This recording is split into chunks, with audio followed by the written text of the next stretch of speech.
Бүгін түні менен иштешти. Мен телефон çalgan адамдарды айтып берем азыр керек болсо. Кимдерди коркутканын чейин айтып берем. Отурат ушерде көздөрүн жалдыратып. Çalбагыла да, үгүттөгүлө, агитация кылбагыла.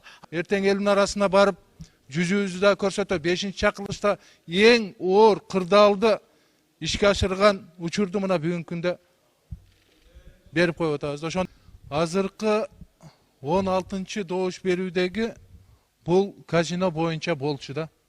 Азыр ыйык Рамазан айында турасыздар. Орозо ачка калуу менен эле кармалбайт.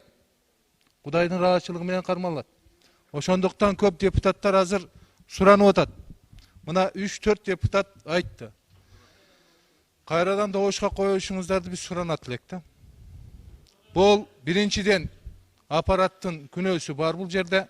Эмне үчүн дегенде мыйзам долбоору ошол 8 апрелде талкуулангандан кийин ошол күнү регламент бузулуп, добуш берүү саатында мыйзам долбоору кирбей калган. Ошондуктан 3 жума өткөрүп, анан кийин ушул күнгө алып келген бир жолубузду оңдоп койсок болот да.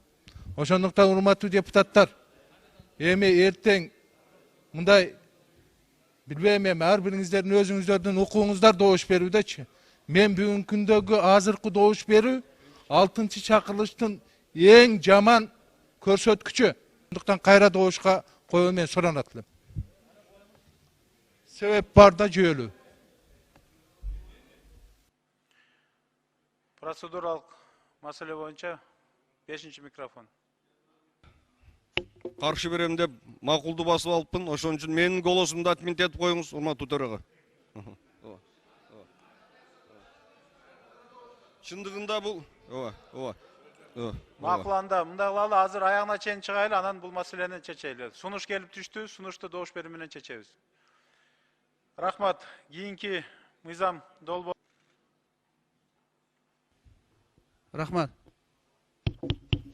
Рахмат, урматтуу төрага, урматтуу коллегалар, регламент боюнча добуш берилген. Анан 2-3 киши келип, коллегаларыбыз айтып отурат, билбей калдым деп. Мыйзам долбооруна өзүлөрү каршы болгон списканын караса деле бар, ичинде деле бардыр да. 70 киши добушун берилген, регламент бузулган жок. Мен ойлойм, добуш берилген бойдон эле кала бериш керек.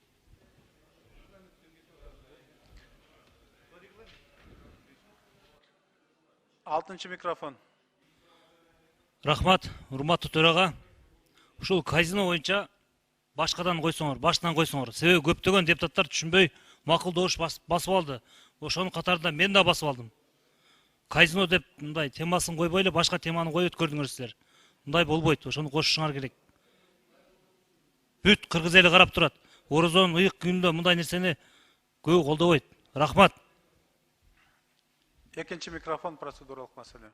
Урматтуу төрага, урматтуу депутаттар, мыйзам долбооруна кайра кайтып келүүгө регламент жол берет.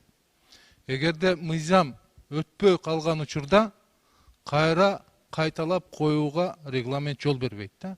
Бул өтүп кеткен мыйзам, ошондуктан кайра добушка коюуга мыйзам жол берип аткандан кийин өзүңүздөрдүн оюңуздарды так көрсөтүп коюңуздар болду. Биз сураныч, бир 5-6 депутат чыгып айтып калды. Мен кээ бир депутаттарды сүйлөгөн сөзү менен баягы берген добушуна карап туруп, кармаган орозосуна карап туруп, жүзүн карап туруп таң калып атам да. Ошондуктан бир мүмкүнчүлүк берип коелучу. Алар адашып кетти окшойт. Мен чындап ошентип ишенип атам да. Рахмат. Рахмат. Рахмат, урматтуу коллегалар. Регламент боюнча жол берилет. 81 берененин талаптарына ылайык. Анда аталган маселени кайра 3 микрофон. Рахмат. Саламатсыздарбы, урматтуу депутаттар, саламатсызбы, урматтуу Талант Турмаматович. Талант Турмаматович, эми регламент менен деп өзүңүз айтып калдыңыз. Регламент менен кете турган болсок, жана кумар оюндар мыйзамы боюнча сиз добушка койдуңуз, мыйзамдын атын атадыңыз. 68 депутат колдоп берди, 23-ü каршы чыкты. Мыйзам биринчи окуудан өттү. Эми аны кайра алып келип мыйзамды кайра добушка кое турган болсоңуз, биринчиден процедура бузулат. Эгерде ошондой жолго барабыз деп, биз мындай бүгүнкү Ороз айында макул деп мындай өзүбүз регламенттен башка чечим чыгара турган болсок, анда сиз тийиштүү комитетке жөнөтүңүз. Бул спорный маселе болуп калды. Ошол жерден такталсын анда бул. Кандай добуш берилди, канча голос менен өттү. Анан жогоруда чыккан депутаттар мен макул база болуп турмун, каршынын ордуна деп айтканы, ал стенограмма үчүн эле айтылды. Бирок ал компьютерден добуш берилдиби, ошол мыйзамдуу болуп саналат негизи. Ошол мыйзамдуу, регламентте, мыйзамда так жазылган. Сен макул же каршы бер деген эле мына турат кнопкалар. Сен ошого макул бердиңби? Демек ал ошо менен эсептелет. А стенограммага чыгып айтканы бул өзүнүн аброю үчүн айтып койду. Ошону эле сиз эске алып коебуз. Анын өздөрүнүн тарыхы үчүн. Регламентте ал эсептелди. Кандай берсе ошентип эсептелди. Урматтуу төрага. Ошондуктан кайрадан сиз эгерде мыйзамды добушка коем десеңиз, анда сиз билбейм регламентти бузган болосуз. Өткөн мыйзам өттү. Дагы экинчи окуу турат, үчүнчү окуу турат, ошондо ойлорун билгизсин. Бул мыйзамдуу жол ошол. Рахмат. Сизге рахмат.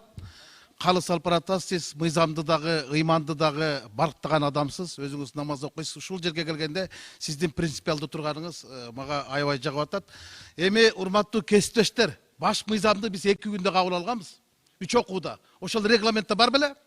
Жок болчу да. Берге келгенде эле принцип болуп калабыз да, анан ыйык Рамазан айында ушул мыйзамды кабыл албай эле койсок болот эле го, башка күнгө жылдырсак болот эле го. Бунун 2 гана жолу бар. Же алкыш аласың айрым адамдардан, же калың элден каргыш аласың, башка жок. Эми кайрылып келейик деп Төрөбай Зулпукарович айтып атат. Канча жол кайрылып келдик биз? Канча мыйзамдарды өткөрдүк эле? Ушул жерге келгенде регламентти жөн эле коюп, мына 8 апрелде добушка коюлуш керек эле. Койбой койгонбуз, коркконбуз.